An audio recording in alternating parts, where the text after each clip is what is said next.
আসসালামু আলাইকুম প্রিয় বন্ধুরা, সবাই কেমন আছেন? পরন্ত বিকেলে ঘুরতে আসছি প্রকৃতির মাঝে। দেখুন, সেই সবুজ শ্যামল, আবার ধানের ক্ষেত। কিছুদিন আগেই ধান কাটা হয়েছিল, আবার দেখতে দেখতে ধানগুলো বড় হয়ে যাচ্ছে। এই যে প্রকৃতির পরিবর্তন, বৈচিত্র্যলীলা, এগুলো কিয়ামত পর্যন্ত চলতে থাকবে। এগুলোর শেষ হবে না। কৃষকের স্বপ্ন সুতোয় বাঁধা, পরিশ্রম, সততা, নিষ্ঠার কারণে এই জমিগুলো যেন একটা সোনার খনি। কারণ এক এক সময় এক এক আবার তৈরি হয়। আলু থেকে ধান, ধান থেকে আবার ধান হয়েছে, বিভিন্ন প্রকারের সবজি ফসল উৎপন্ন হয়। এই জন্য জমিকে বলা হয় হচ্ছে প্রকৃত সোনার খনি। কেউ যদি এগুলো প্রকৃতভাবে সঠিকভাবে খনন করে, চাষাবাদ করে, তাহলে তার জীবনে দুঃখ থাকবে না, কষ্ট থাকবে না, অভাব থাকবে না। প্রতিনিয়ত তার এই যে কার্যাবলী চলতেই থাকবে।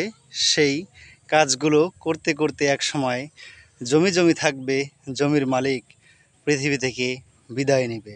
সেই দৃশ্য, সেই বীভৎস করুণ কাহিনী, করুণ মুহূর্তটা আমাদের সবাইকে নাড়া দিয়ে যায়। কখন যেন আমরা এই সুন্দর পৃথিবী থেকে চলে যাই, হারিয়ে যাই। সুন্দর পৃথিবী অন্যরকম এক অনুভূতি। কেউ এই সুন্দর পৃথিবী থেকে আমরা চলে যেতে চাই না। সুন্দর পৃথিবীতে সব সময় আমরা থাকতে চাই। সুন্দর পৃথিবীকে আপন করে ধরতে চাই, আঁকড়ে ধরতে চাই। যেন আমরা এই পৃথিবীর জন্য কত সংগ্রাম, কত কিছু করে যাচ্ছি, কিন্তু এই মায়াভরা পৃথিবী থেকে একদিন আপনাকে, আমাকে, সবাইকে বিদায় নিতে হবে। তারপরেও এই ক্ষণিকের সময়ের জন্য আমাদের কত আকাঙ্ক্ষা, কত কামনা, কত বাসনা। হৃদয় জুড়ে সব সময় চাই পৃথিবীতে অনেক বড় হব, অনেক বড় হব, অনেক বড় হব।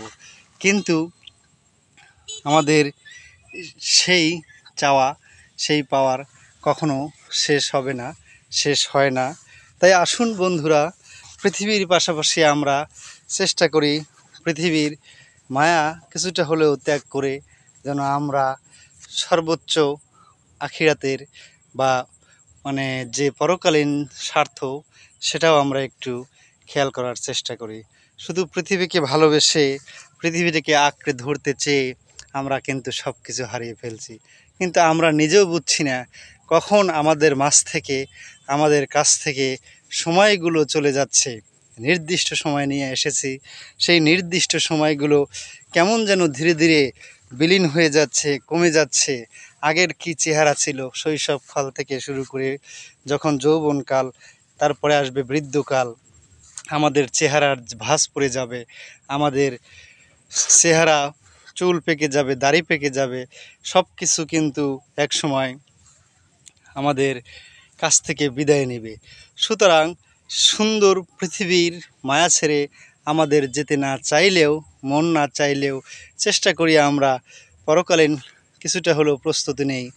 কারণ পৃথিবীর যে এই মায়া, এই মায়া ত্যাগ করতে হবে। এজন্য আমি সবাইকে বলবো, অন্তত আমরা যেন কারো প্রতি, বিশেষ করে বান্দার যে হক রয়েছে, সেই হকগুলো বিনষ্ট না করি, সেগুলো থেকে একটু দূরে থাকি, সেগুলো থেকে আমরা নিজেকে মুক্ত রাখি। আল্লাহর যে হক রয়েছে, সেটা হয়তোবা সৃষ্টিকর্তা তিনি চাইলে আমাদের ক্ষমা করে দিতে পারেন। তো বন্ধুরা, এই ধান ক্ষেত থেকে কলা ক্ষেত চেষ্টা করলাম দুই চারটি কথা বলার জন্য। যদি ভালো লাগে অবশ্যই আমার ভিডিওটা লাইক, কমেন্ট, শেয়ার করতে ভুলবেন না। আর আমার পাশে থেকে ভালোবাসা দিয়ে সহযোগিতা করবেন। পৃথিবীর কামাইয়ের জন্য আমরা সবাই ব্যতিব্যস্ত, পরিচিতি, নাম, যশ সব কিছুর জন্য। এর জন্যই কিন্তু আমাদের ফেসবুক বলেন, যে কোনো প্রতিযোগিতা, যে কোনো জায়গায় আমরা প্রতিযোগিতা করে চলি। দেখেন, আমি তো বললাম যে এই কাজটা করছে, এটাও কিন্তু পৃথিবীর মায়ায়, পৃথিবীর বেঁচে থাকার জন্য প্রতিযোগিতাশীল যুগে আমরা এই কাজটা করে যাচ্ছি। তো বন্ধুরা, আজকে আর নয়, অনেক কথা বললাম। এ পর্যন্ত সবাই ভালো থাকবেন, সুস্থ থাকবেন। আল্লাহ হাফেজ।